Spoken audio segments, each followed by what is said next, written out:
yang lebih memilukan lagi, ternyata ayahnya Jesse, si Carl, melihat dengan utuh, menyaksikan dengan utuh kejadian tersebut. Lalu kenapa tidak bisa menyelamatkan Jesse kalau dia memang menyaksikan?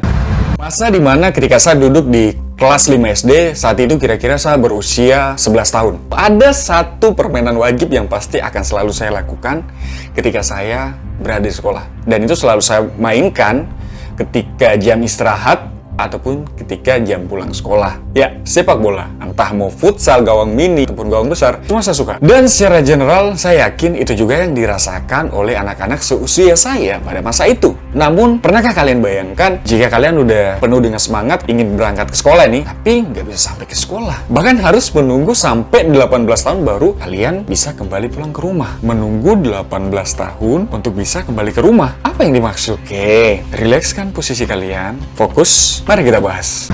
Jessie Lee Dugard, seorang gadis remaja yang berumur 11 tahun dan duduk di kelas 5 SD pada waktu itu. Oke, sebelum kita melangkah lebih jauh, kita berkenalan dulu dengan Jessie dan keluarganya. Jessie lahir pada tanggal 3 Mei 1980. Di sini Jessie tinggal bersama kedua orang tuanya. Ibunya bernama Terry Probin dan ayahnya bernama Carl Probin. Mereka tinggal di suatu tempat yang bernama Kota Arcadia, Los Angeles County. Namun mereka pindah dari tempat tersebut ke Kota Myers, Salt Lake Tahoe, California. Ya, seperti itulah ya. Di sini mereka berpindah dari tempat mereka yang lama karena mereka itu merasakan dampak yang kurang baik yang mereka dapat dari lingkungan sekitarnya. Mereka mendapat pengaruh yang negatif dari lingkungan, dari orang sekitar, dari kebiasaan sehari-hari. Mereka merasa bahwa di situ kurang baik dan tidak baik dampaknya bagi keluarga mereka. Makanya di sini mereka memutuskan pindah ke tempat yang baru, di mana tempat baru ini yang bernama Kota Myers. Di kota ini mereka merasa bahwa untuk setiap yang mereka dapat hal-hal baru, mulai dari tetangga, dari lingkungan, dari kebiasaan yang baru, di sini mereka mendapatkan dampak yang cukup positif. Mereka merasakan sesuatu yang lebih baik mereka dapatkan, istilahnya sesuatu yang lebih sehat daripada di tempat yang sebelumnya. Di sini layaknya keluarga normal, mereka menjalani kehidupan dengan penuh kebahagiaan, penuh kesenangan. Mereka juga menghabiskan hari-hari dengan penuh keceriaan. Tidak ada konflik, pada intinya nggak ada yang aneh lah. Sehingga ketika mereka di Myers, Jessie ini dikaruniai adik, adiknya bernama Saina. Jadi Jessie menyambut dengan penuh sukacita dong, dengan penuh kebahagiaan, dengan penuh kesenangan ketika mempunyai adik baru. Namun di sini adik yang dia dapat adalah adik tirinya, karena si Carl Probin adalah ayah tirinya. Jadi di sini Carl adalah ayah tiri dan Jessie ini adalah anak angkatnya. Diketahui bahwa hubungan si Carl dengan si Jessie memang nggak terlalu dekat, nggak terlalu akur lah. Namun sini nggak ada masalah sih di antara Carl sama Jessie, meskipun mereka tidak akur atau tidak dekat, nggak ada masalah. So di sini dari kebiasaan yang mereka lakukan hari demi hari, keceriaan, kesenangan, dan kebahagiaan mereka dengan seketika berubah dengan sebuah insiden atau peristiwa yang begitu mengerikan yang menimpa keluarga Jessie. Seperti apa peristiwanya?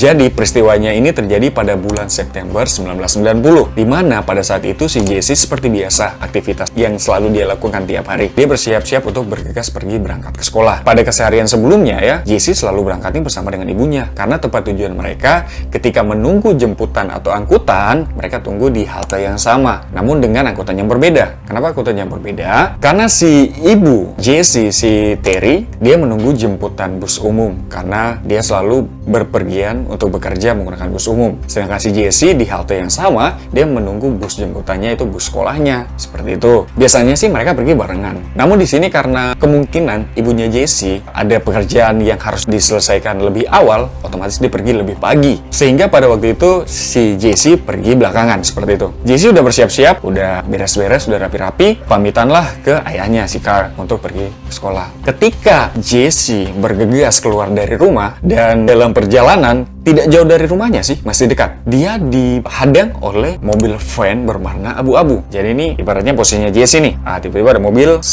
berhenti seperti ini.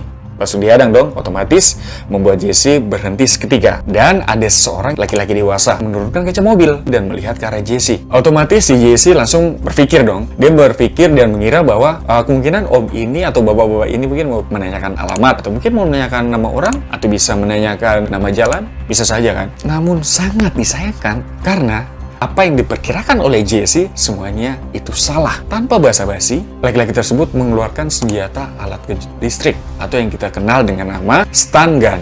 Dia langsung mengarahkan ke tubuh si Jessie. Otomatis membuat Jesse langsung lumpuh, merasakan mati rasa di sekujur tubuhnya. Melihat Jesse yang sudah tergeletak, laki-laki tersebut dibantu oleh seorang perempuan. Seorang perempuan juga keluar dari mobil dan membantu laki-laki tersebut mengangkat Jesse ke dalam mobil.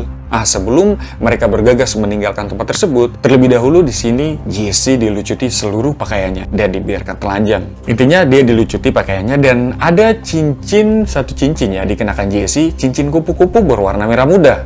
Di sini cincin tersebut diambil si laki-laki tersebut. Singkat cerita, mereka bergegas meninggalkan tempat kejadian bersama dengan Jesse. Jesse ini ketika dalam keadaan telanjang di dalam mobil, mereka menutupnya dengan selimut. Yang lebih memilukan lagi, ternyata ayahnya Jesse, si Carl, melihat dengan utuh, menyaksikan dengan utuh kejadian tersebut. Lalu kenapa tidak bisa menyelamatkan Jesse kalau dia memang menyaksikan? Dulu. Di sini Carl langsung memberikan respon secara cepat atas kejadian tersebut. Ketika Jesse berjalan nih memantau Jesse dari garasi, ingin memastikan bahwa Jesse ini bisa sampai ke halte bus dengan selamat, seperti itu kan? Carl ketika melihat kejadian tersebut, pertama yang dia lakukan adalah memegang kantong celananya. Dia mencari kunci kendaraannya. Setelah dia pegang, nggak dapat nih di kantong celana dan kantong bajunya juga. Di sini dia nggak pikir panjang. Di waktu yang sempit, dia harus membuat keputusan untuk menolong anaknya Jesse. Kebetulan di dalam garasi tersebut, persis di sampingnya Carl, ada sepeda. Otomatis, tanpa pikir panjang, langsung diambil sepeda itu, dikayus kuat tenaga untuk mengejar mobil tersebut. Di sini kita bisa tahu ya, kecepatan mobil dan kecepatan sepeda. Di sini ayahnya Jesse udah berusaha mengejar, tapi sangat disayangkan tidak bisa dikejar. So, kenapa dia bisa menculik Jesse? Apakah tidak ada orang di sekitarnya? Ya, memang benar, situasinya pada saat itu sangat sepi. Orang tua si Jesse, Carl, yang sudah tidak bisa mengejar mobil tersebut, akhirnya mengadu segera ke pihak kepolisian dengan cara menelpon 911. Kita dengar sedikit percakapannya seperti ini. 911, this is 911. On Pioneer Boulevard, a wash zone. My daughter was just kidnapped. Top of the hill. Oke, kurang lebih seperti itu ya obrolannya. Pihak kepolisian langsung memberikan respon atas aduannya si Carl.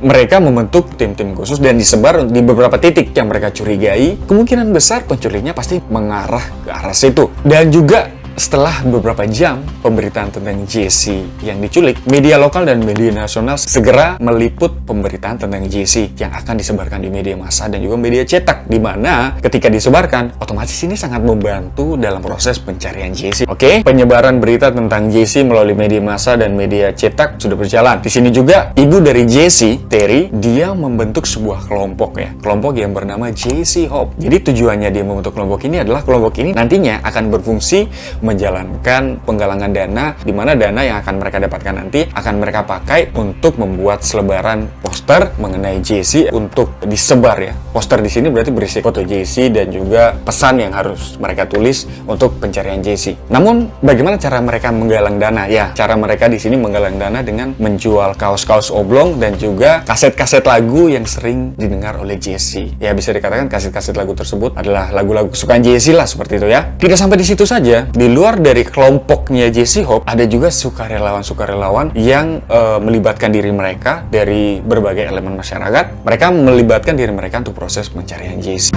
Jesse Hope, elemen-elemen masyarakat, sampai juga melibatkan satu organisasi dalam pencarian Jesse, di mana organisasi ini bernama National Center for Missing and Exploited Children, seperti itu ya. Dan ada pesan yang disampaikan oleh Terry, dan juga pesan yang disampaikan oleh Terry ini dipublikasikan di televisi dan juga ditulis di selebaran poster-poster yang mereka sebar di seluruh Amerika, di mana di situ akan diberikan hadiah kepada siapapun yang berhasil menemukan Jesse. Setiap selebaran poster yang mereka sebar di seluruh Amerika, poster tersebut semuanya diberikan tanda dengan pita berwarna merah muda. Mengapa ada pita warna merah muda? Pita warna merah muda melambangkan seorang Jesse. Kenapa bisa melambangkan seorang Jesse? Karena Jesse dikenal sebagai seorang anak yang sangat-sangat menyukai warna merah muda. Jadi bisa dikatakan pita merah muda adalah bentuk penghormatan mereka kepada Jesse.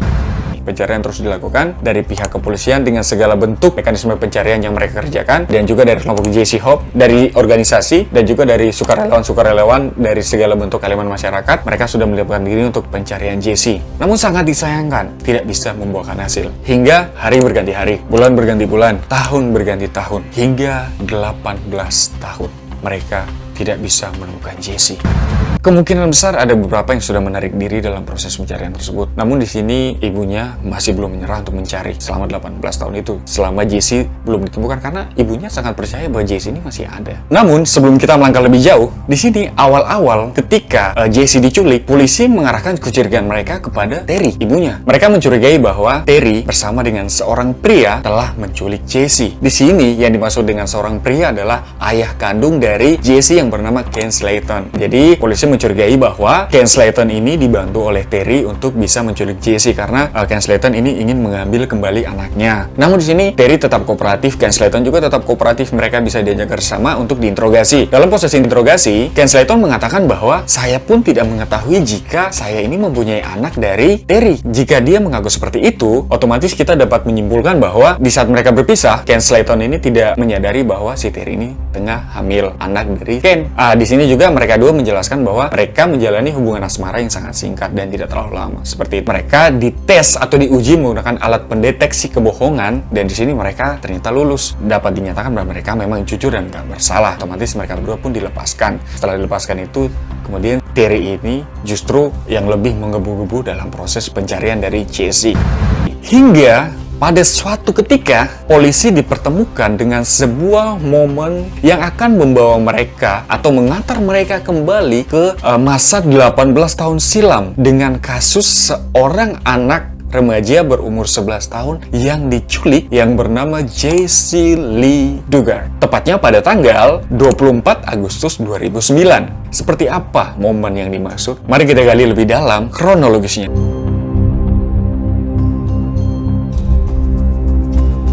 Jadi seperti ini, pada saat itu ada seorang lelaki bernama Philip Greg Garrido. Philip Greg Garrido ini bersama dengan dua anak kecil perempuan. Mereka ini mengunjungi kantor polisi Universitas California. Jadi di sini Philip ini ingin mengurus surat izin karena dia ingin mengadakan sebuah acara keagamaan di kampus tersebut. Di sini petugas yang mengurus perizinan tersebut adalah Lisa Campbell. Jadi Lisa Campbell di sini otomatis di situ ada proses diskusi kayak tanya jawab seperti itulah. Jadi dalam proses tanya jawab ini, Lisa melihat ada yang aneh antara Philip dengan dua anak cewek ini. Dari kacamata Lisa Campbell, pada intinya ada yang aneh. Meskipun tidak dijabarkan secara spesifik, maka si Lisa pun memutuskan. Dia mengatakan kepada Philip seperti ini, Philip, besok aja ya, kamu lanjut untuk mengurus surat izinnya. Karena hari ini sudah lewat dari jam dinas saya dan saya ada urusan lain. Seperti itu ya. Jadi besok kamu datang jam 2 siang. Si Philip pun mengiyakan. Oke, nggak masalah. Karena dia harus kooperatif agar perizinannya cepat untuk diurus. Setelah mereka pulang, si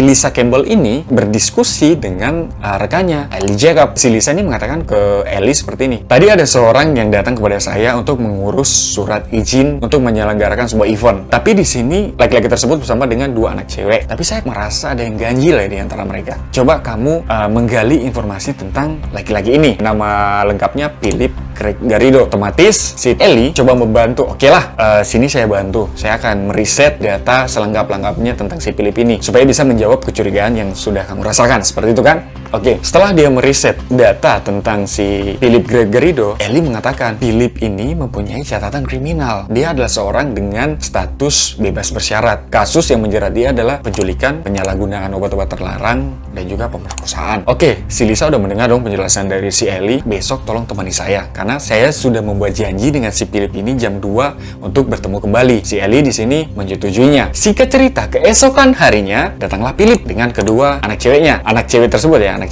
Ketika mereka sampai, kembali proses interogasi kan. Pertama-tama sih mereka membuat sebuah pengalihan perbincangan mereka.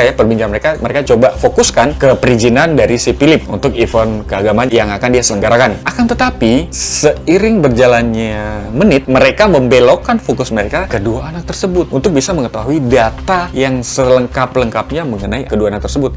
Karena di sini Ellie juga sudah merasa aneh. Dia melihat kedua anak itu terlihat sangat pucat dan apa yang mereka lakukan, kayak mereka berdiskusi yang ditunjukkan oleh kedua anak cewek itu kayak nggak normal bagi mereka. Seperti itu ya. Hasil yang keluar membuat si Philip ini ditahan karena hasilnya udah keluar nih. Jadi si Ellie memutuskan bahwa ada yang nggak beres. Pokoknya ini ada yang nggak beres sama si Philip ini. Jadi dia memutuskan untuk menggeledah rumah dari si Philip. Otomatis di sini mereka mengirim dua petugas petugas pembebasan bersyarat untuk melakukan penggeledahan seperti itu ya. Berangkatlah kedua petugas tersebut menuju rumah Philip. Di sana mereka melakukan penggeledahan. Mereka mengecek dari setiap sudut, setiap ruangan. Cuma mereka nggak cek sampai ke area belakang. Jadi area belakang rumah Philip ini cukup luas. Dan di belakang itu tumbuh pohon-pohon yang sangat tinggi. Jadi mereka juga nggak meminta akses sampai sejauh sana. Intinya mereka hanya memeriksa rumah. Mereka nggak memeriksa halaman belakang rumah dari si Philip. Jadi ketika mereka memeriksa rumah, mereka hanya mendapatkan ibunya yang sudah lanjut usia dan juga istrinya Nancy. Dan juga mereka mengatakan Philip ini ketika bebas bersyarat, mereka memang ada peraturan yang mereka tetapkan kepada si Philip dan Philip harus tunduk ke aturan tersebut. Mereka mengatakan Philip ini diharuskan untuk menjaga interaksinya dengan anak-anak di bawah umur. Dan setelah ditinjau, memang Philip ini nggak melanggar aturan. Dia kooperatif dengan apa yang sudah diatur oleh pihak kepolisian, apa yang boleh dia jalankan dan apa yang tidak boleh dia jalankan, seperti itu. Singkat cerita, Philip ini mengatakan kepada mereka ya, dia mengatakan bahwa kedua anak tersebut itu anak kerabatnya. Jadi dia mempunyai kerabat dan kedua anak tersebut dia bawa. Dia juga udah minta izin sih, udah minta izin kepada orang tua mereka dan orang tua mereka nggak masalah di sini. Karena tidak ada bukti yang kuat, tidak ada petunjuk-petunjuk yang bisa mengarahkan bahwa si Philip ini melakukan kembali tindakan kriminal. Otomatis Philip pas dari kecurigaan. Tapi mereka meminta Philip untuk kembali lagi keesokan harinya untuk bisa mengurus izinnya.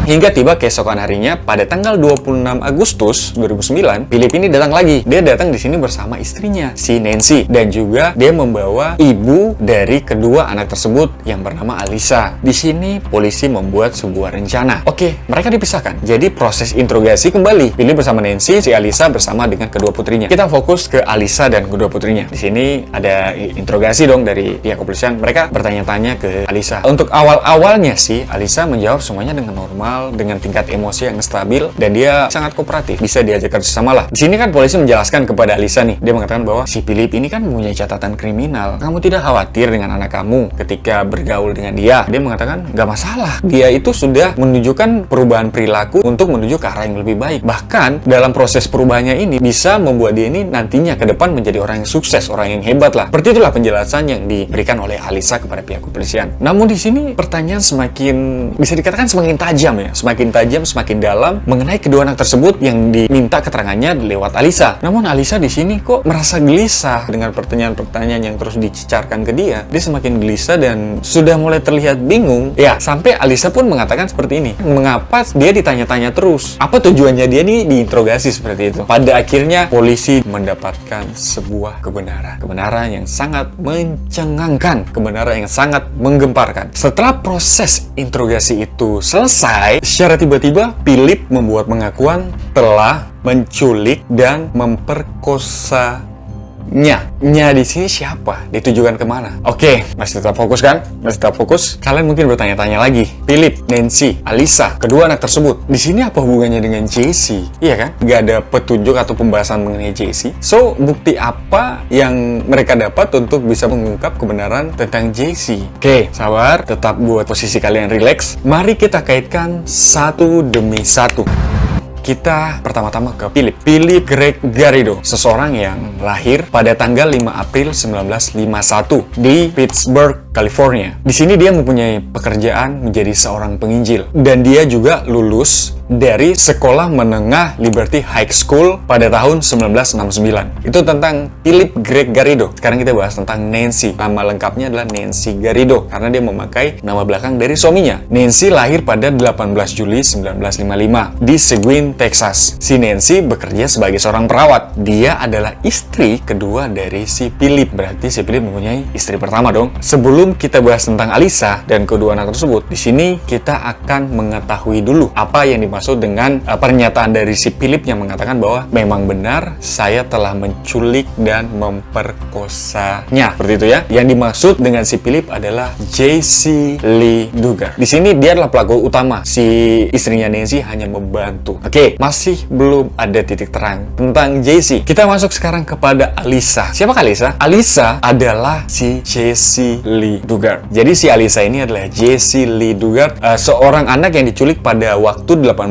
tahun silam, pada usia 11 tahun dan ditemukan pada tahun 2009 dengan usia 29 tahun. Dan kedua anak tersebut adalah anak dari Jessie. Ketika mereka mau ke kantor kepolisian Universitas California untuk mengurus izin atas penyelenggaraan event yang akan diadakan oleh Philip, dia membawa si Jessie ini. Dan di sini dia meminta Jessie untuk memalsukan identitasnya dengan berpura-pura sebagai seseorang yang bernama Alisa. Si Alisa dalam pengakuannya, dia ini adalah seseorang yang mengalami kekerasan dalam rumah tangga. Ketika diinterogasi ya, kita flashback nih, dia mengatakan bahwa dia adalah seorang perempuan yang mengalami kekerasan dalam rumah tangga. Makanya dia lari berlindung kepada Philip dengan kedua anaknya. Seperti itu. Kita akan berkenalan lebih dalam dengan Philip ya, bukan mengenai profilnya. Kita akan berkenalan, saya pakai istilah perkenalan dengan track recordnya dia dalam dunia kriminal untuk beberapa kasus yang dia lakukan. Kasus yang pertama terjadi pada tahun 1972, di mana Philip berulang kali memperkosa seorang gadis yang berusia 14 tahun. Akan tetapi sangat disayangkan, kasus ini tidak bisa dibawa ke pengadilan karena si korban menolak untuk bersaksi. Kasus yang kedua terjadi pada tahun 1973, di mana si Philip ini menikah dengan teman sekelasnya pada waktu di sekolah menengah atau pada waktu di bangku SMA. Teman yang dinikahinya bernama Christine Marpi Garrido. Ya, ketika menikah dengan Christine, yang Christine rasakan di dalam kehidupan berumah tangga bersama Philip, tidak ada keharmonisan, tidak ada cinta, tidak ada bentuk rasa saling menghargai, yang ada hanya kekerasan yang dapat dia rasakan secara fisik ya. Otomatis membuat Christine tidak betah dan tidak tahan lagi dan memutuskan untuk bercerai dengan si Philip. Ketika mereka berhasil bercerai, si Philip berusaha menculik si Christine ketika Christine ini ingin meninggalkan si Philip. Jadi bisa dikatakan di sini Philip mempunyai dua kesalahan ya. Pertama KDRT, kedua penculikan. Sekarang kita masuk kepada kasus yang ketiga. Kasus yang ketiga terjadi pada tahun 1976, di mana Philip menculik seorang gadis yang berumur 25 tahun bernama Catherine Calloway. Dan di sini dia membawa Catherine ke sebuah gudang ya, menggunakan mobilnya, dan di sini dia memperkosa Catherine dengan waktu kurang lebih 5,5 jam. Beruntungnya, ketika dia melancarkan aksinya kepada Catherine, ada seorang petugas kepolisian yang melewati gudang tersebut.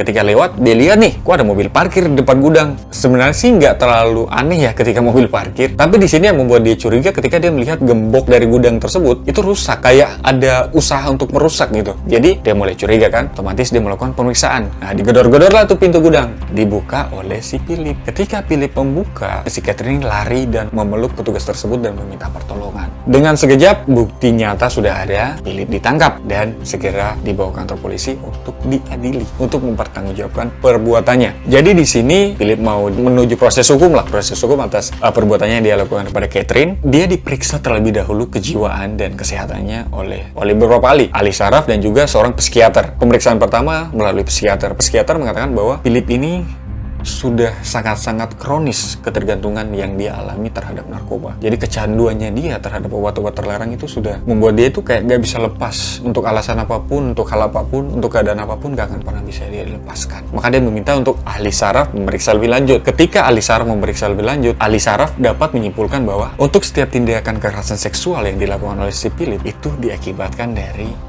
obat-obat yang selalu dia konsumsi. Oke, tibalah Philip dijatuhkan hukuman penjara. Kita masuk pada tanggal 9 Maret 1877, di mana hakim memutuskan bahwa Philip bersalah dan dia dijatuhi hukuman selama 50 tahun penjara di lembaga permasyarakatan Leavenworth di Kansas. Nah, ketika dalam penjara inilah si Philip ini bertemu dengan Nancy. Nancy juga adalah seorang narapidana.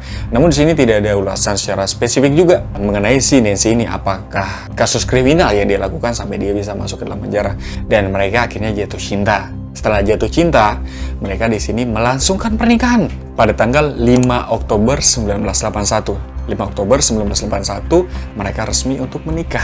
Pada tanggal 22 Januari 1988, si Philip ini dibebaskan dari penjaranya dan dipindahkan ke penjara bagian Nevada, di mana ia menjalani 7 bulan dari hukuman 5 tahun sampai seumur hidup. Di sini di Nevada dia hanya menjalani hukuman selama 7 bulan dari hukuman 5 tahun yang harus dia jalankan. Dia didakwa selama 50 tahun. Akhirnya dari Nevada dia dipindahkan lagi ke otoritas pembebasan bersyarat federal di Contra Costa County di Antioquia pada tanggal 26 Agustus 1988. Ketika dia dipindahkan ke otoritas pembebasan bersyarat, otomatis dia menjadi seorang tahanan dengan status yang berbeda. Status yang berbeda dimaksud di sini adalah dia menjadi seorang tahanan bebas bersyarat. Dia sudah bisa keluar dari kerangkeng besi, cuma di sini dia dikontrol secara penuh. Apa yang dia lakukan di luar dari penjara. Posisinya ketika bebas, dia hanya diizinkan menempati tempat yang sudah disepakati bersama. Di sini kesepakatannya lah dia mendiami rumahnya sendiri. Salah satu bentuk kontrol yang dilakukan adalah dengan memasang GPS di kaki si Philip supaya mereka dapat mengetahui kemana saja jika Philip ingin bepergian. Tindakan atau aktivitas yang akan dia lakukan, dia dipantau selalu untuk mencegah terjadinya hal-hal yang tidak inginkan kembali yang akan dilakukan oleh si Philip. Oke, sampai di situ saja tentang Philip. Sekarang kita masuk kepada si Alisa. Si Alisa ini kan udah ketahuan nih bahwa dia adalah si Jesse. Jesse akhirnya muncul ke publik dalam suatu acara pertelevisian. Dia mengungkapkan kronologi atas apa yang dia alami ketika dari awal dia diculik sampai 18 tahun dia ditahan, apa saja yang dia alami. Alisa menjelaskan bahwa pada awal ketika dia diculik di dalam mobil itu dia sadar. Cuma di sini dia kayak mati rasa, tapi masih sadar. Dan dia sempat mendengar ada sebuah kalimat atau sebuah pernyataan ya yang keluar dari mulut si Philip ketika membawa mobil. Dia berkata kepada Nancy seperti ini, "Saya tidak percaya kita berhasil, dan saya tidak percaya bahwa kita ini berhasil lolos," dengan ekspresi yang penuh dengan kegembiraan dan juga kesenangan. Di sini Jesse mengeluarkan juga sebuah kalimat kepada keduanya. Dia mengatakan bahwa tolong segera lepaskan saya, karena percuma jika kalian meminta tebusan, orang tua saya tidak akan mampu untuk menebusnya. Tidak ada respon dari keduanya. Mereka tetap berjalan. Sesampai di rumahnya Philip, ini kronologi yang diulas oleh Jesse ya. Sesampai di rumahnya si Philip, si Jesse ini dibawa ke suatu ruangan yang sudah didesain. Kita sebut saja dengan gubuk ya. Kita gambarkan aja dengan gubuk seperti itu. Jadi Jesse ini ditempatkan di situ, dan juga ruangan tersebut sudah didesain oleh si Philip agar ruangan itu kedap suara. Setelah memborgol Jesse di tempat tersebut dalam keadaan masih tanpa busana, masih telanjang, karena di awal ketika mereka menculik Jesse, ketika mereka masukkan Jesse ke dalam mobil kan pakaiannya dilucuti semua. Kemudian Philip ini mengatakan kepada Jesse seperti ini, "Jangan ada di pikiran kamu untuk mencoba kabur ya. Jangan ada, karena apa? Di luar saya sudah sediakan seekor anjing. Ketika kamu keluar, dia sudah siap akan menerkam dan menggigit kamu atau mencabik-cabik kamu," seperti itulah. Dan di sini Jesse kemungkinan karena ya sudah dalam kondisi tertekan, ketakutan, kebingungan, dia tetap di dalam gubuk tersebut. Setelah itu Philip ini ternyata ingin membersihkan tubuh dari si Jesse dengan cara memandikan Jesse. Akan tetapi ada sesuatu hal yang sangat memilukan di sini. Ketika memandikan Jesse, ternyata si Philip juga ikut mandi. Dan ketika mandi, mereka bersama-sama tanpa busana. Oke, setelah mandi, Jesse dikembalikan ke gubuknya, masih dalam keadaan tanpa busana. Dalam minggu awal, Jesse menuturkan bahwa yang dia alami untuk orang yang bisa berinteraksi dan berkomunikasi dengan Jesse di sini hanyalah Philip. Di mana Philip selalu mengantarkan dia makanan siap saji, dan juga dia menyediakan sebuah ember untuk Jesse buang air kecil di situ. Itu selama seminggu awal. Di sini ya Philip juga sering berkomunikasi dengan Jesse untuk menetralisir kondisinya Jesse yang tertekan. Seminggu telah berlalu, memasuki minggu kedua. Di minggu kedua inilah kehormatan Jesse direnggut oleh si Philip. Untuk pertama kalinya Philip memperkosa Jesse ketika Jesse berumur 11 tahun. Dia selalu melakukan itu setidaknya seminggu sekali selama kurang lebih 3 tahun dia lakukan kepada Jesse. Hingga pada suatu momen si Jesse ini diberikan televisi sama si Philip, mungkin untuk menghibur Jesse dengan acara-acara di TV ya. Tapi di sini ada 3 kemungkinan yang saya simpulkan. Pertama, entah Jesse apakah dilarang menonton berita. Kedua, apakah memang secara akses untuk saluran pemberitaan ini diputus oleh si Philip. Atau ketiga, memang si Jesse ini tidak tahu cara menonton berita. Pada intinya di sini soal pemberitaan, akses untuk Jesse ini nggak ada. Dia hanya bisa menonton kayak hiburan-hiburan tertentu lah. Hampir 1,5 bulan berjalan, di sini Philip merancang sebuah ide gila di mana dia memindahkan Jesse dari gubuknya menuju sebuah ruangan. Tapi sebuah ruangan di sini masih dikatakan bentuknya masih kayak kamar, dan juga masih keadaan Jesse ini tangannya terborgol seperti itu ya. Philip terlebih dahulu mengkonsumsi obat-obatan. Ya, setelah dia mengkonsumsi obat-obatan, di sini dia melakukan aksinya atau kegiatan yang akan dia lakukan bersama Jesse dengan keadaan terborgol. Setelah dibawa pengaruh obat-obatan yang dia konsumsi, Philip mendandani si Jesse. Dia membuat Jesse terlihat sangat cantik. Itu yang pertama. Yang kedua, dia bersama dengan Jesse melihat majalah porno. Kemudian untuk beberapa gambar tertentu, Philip memotongnya atau mengguntingnya. Yang ketiga, Philip mengatakan kepada Jesse bahwa dia ini bisa mendengar suara-suara yang keluar dari tembok. Itu yang ketiga. Yang keempat, di dalam obrolannya dia dengan Jesse, dia sempat menangis kepada Jesse. Dia mengatakan kepada Jesse bahwa maafkan saya atas semua yang telah saya lakukan kepada kamu. Setelah meminta maaf, di sini dia kembali mengancam si Jesse. Dia mengatakan kepada Jesse bahwa apapun yang saya buat kepada kamu, kamu jangan berusaha melawan karena apa? Saya bisa menjual kamu nantinya kepada orang lain. Kelima, dia kembali memperkosa Jesse. Ya, seperti itu. Waktu terus berjalan sampai masuk ke 7 bulan. Rutinitas yang dilakukan Philip kepada Jesse, setiap seminggu sekali dia pasti memperkosa Jesse. Ya, jadi dari ruangan tersebut Jesse dipindahkan kembali ke gubuknya setelah mereka selesai dengan aksi yang direncanakan oleh si Philip. Waktu terus berjalan, ketika mau masuk 7 bulan masa kurungannya si Jesse, Philip ini untuk pertama kali mengenalkan Nancy kepada Jesse. Seperti begini. Jadi pada awalnya si Nancy ini belum mengetahui identitasnya si Jesse karena pada awal penculikan ketika tiba di rumahnya Philip dan Philip membawa Jesse untuk dikurung, si Philip ini menutup akses komunikasi atau pertemuan antara Nancy dan juga si Jesse. Intinya dari awal sampai mau masuk 7 bulan di sini Nancy tidak mengenal Jesse. Sehingga memasuki bulan ke-7, di sini dia memperkenalkan si Nancy dengan si Jesse. Dalam perkenalan Jesse dan Nancy, si Nancy membawakan Jesse segala susu hangat dan juga sebuah boneka. Dan mereka berbincang dong, saling ngobrol istilahnya ya.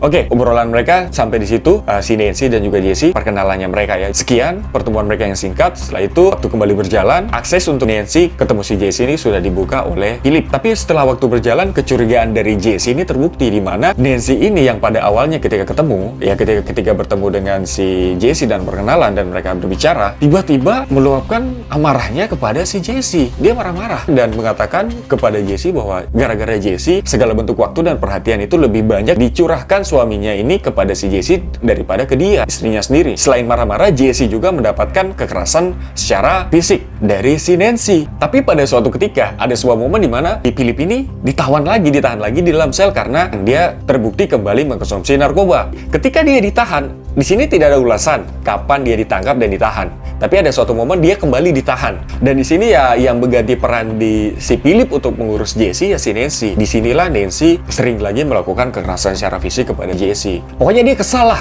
Gara-gara si Jesse ini suaminya selalu memberikan waktu dan perhatian yang lebih kepada Jesse, bukan kepada dia istrinya. Hingga pada suatu ketika Philip ini bebas lagi dari penjara, keluar lagi. Tapi tidak ada ulasan kapan dia dibebaskan kembali seperti itu. Pada intinya dia bebas kembali. Oke, setelah hampir 3 tahun ketika Jesse dalam masa penahanannya, Jesse mulai diberikan kelonggaran. Borgolnya mulai dilepas. Bayangkan, dari awal penculikan hampir masuk 3 tahun baru borgolnya dilepas.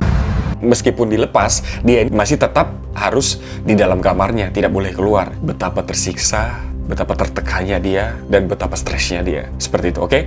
Hingga masuk pada tanggal 3 April 1994. Di sini, waktu itu Paskah. Untuk pertama kalinya, Jesse diberikan makanan yang dimasak sendiri oleh Nancy. Kenapa dia diberikan masakan yang telah dimasak, bukan makanan yang siap saji? Karena mereka mengetahui bahwa Jesse ini telah mengandung atau hamil. Dengan usia kandungan 4,5 bulan di usianya yang 13 mau jalan ke 14. Jesse berusaha tegar menerima keadaan di mana dia telah hamil. Di sini, Jesse menonton televisi bagaimana cara mempersiapkan diri untuk proses kelahiran. Ketika Jesse telah mempersiapkan diri untuk proses kelahiran anaknya, di waktu yang bersamaan, ibunya masih tetap terus berusaha melakukan pencarian terhadap Jesse. Di mana dia menyebarkan sekitar 1 juta lebih selebaran poster yang menggambarkan sketsa ketika Jesse sudah beranjak dewasa. Ibunya masih tetap berusaha karena dia yakin anaknya ini masih bisa ditemukan dan masih dalam keadaan hidup. Hingga masuk pada tanggal 18 Agustus 1994, Jesse melahirkan anak pertamanya pada usianya kala itu sudah 14 tahun. Jesse melahirkan anaknya yang pertama. Waktu terus berjalan hingga Philip ini mulai menurunkan nafsu kepada si Jesse. Sudah mulai jarang lagi untuk memperkosa Jesse. Dia selalu akan melakukan ketika dia ini dibawa pengaruh minuman keras atau obat-obatan yang dia konsumsi seperti itu. Hingga sampai pada tanggal 13 November 1997 di mana Jesse melahirkan anak keduanya pada usia yang ke-17 tahun. Setelah kelahiran anak keduanya ini, Jesse berusaha kembali menguatkan dirinya untuk menjalani hari-hari hidupnya. Dia selalu pelajari cara-cara bagaimana cara merawat anak, mendidik anak yang selalu dia pelajari dari televisi yang diberikan Philip di ruangannya. Dan juga di sini untuk bagaimana caranya melindungi kedua putrinya ini dari si Philip. Dia takut kedua putrinya ini nanti kenapa-napa oleh si Philip ya. Meskipun si Philip ini adalah ayah dari anak-anaknya, seperti itu. Waktu terus berjalan, pada awalnya sebelum ada anak kan Jesse selalu di dalam kamar nih. Setelah dia memiliki anak, bahkan 2 anak, si Jesse ini sudah bisa keluar dari kamarnya.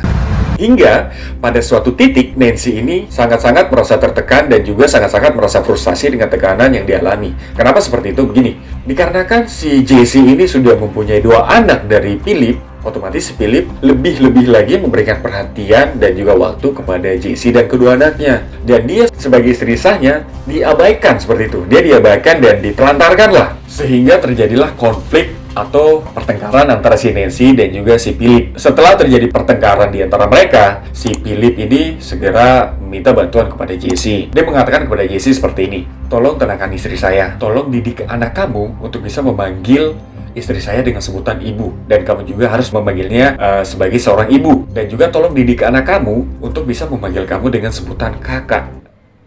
Serius, enak sekali dia bicara.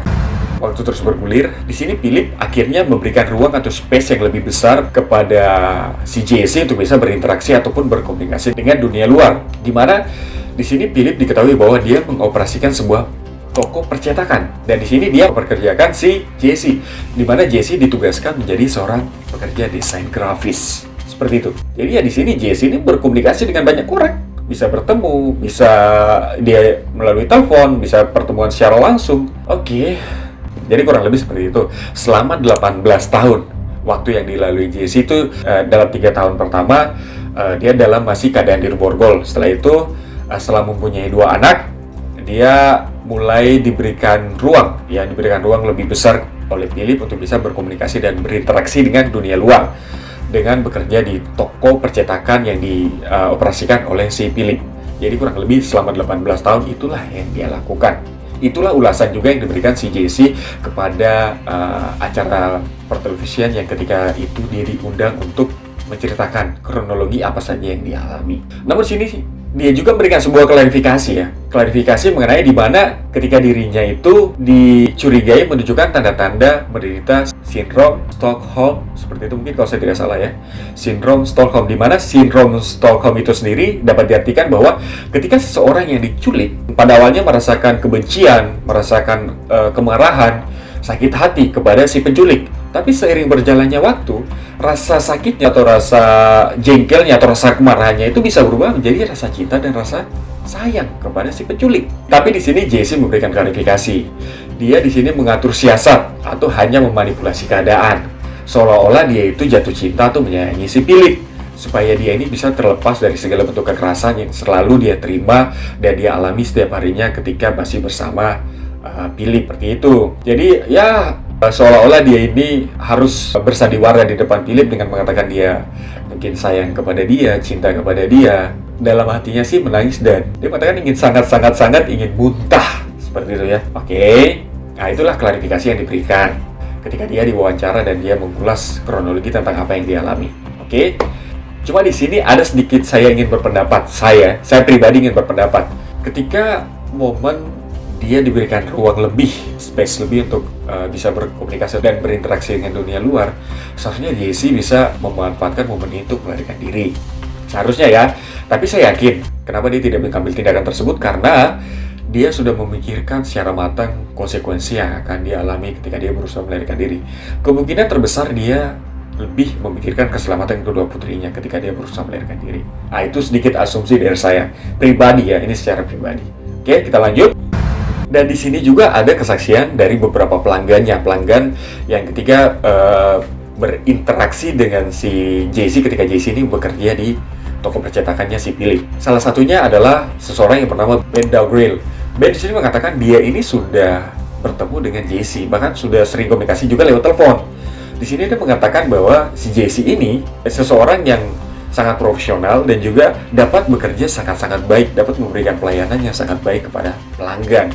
Tapi di sini Jesse tidak pernah mengisyaratkan atau memberi sebuah petunjuk bahwa dia ini seseorang yang diculik atau seseorang yang sedang mengalami masalah. Dan selain kesaksian dari Ben Daubrell ini, ada juga salah satu saksi yang mengatakan bahwa dia melihat ketika Jesse ini bersama dengan anak-anaknya di halaman belakang rumah Philip, ketika ya di tempat tinggal mereka lah, di gubuk mereka. Di sini sempat berkomunikasi. Si Jesse ini tidak mengatakan bahwa dia ini seorang yang sedang mengalami masalah, dan mereka memang tinggal terpisah dengan ruangannya si Philip dan juga Nancy. Mereka tahu, tapi mereka tidak mengetahui bahwa perempuan tersebut adalah perempuan yang bernama Jessie Lee Dugard ini, yang perempuan yang selama ini dicari-cari. Jadi saksi mengatakan ya udah, dia memang mengetahui di situ ada seorang ibu yang tinggal dengan 2 putrinya, tapi dia tidak mengetahui bahwa itu adalah Jessie. Oke, seperti itu ya.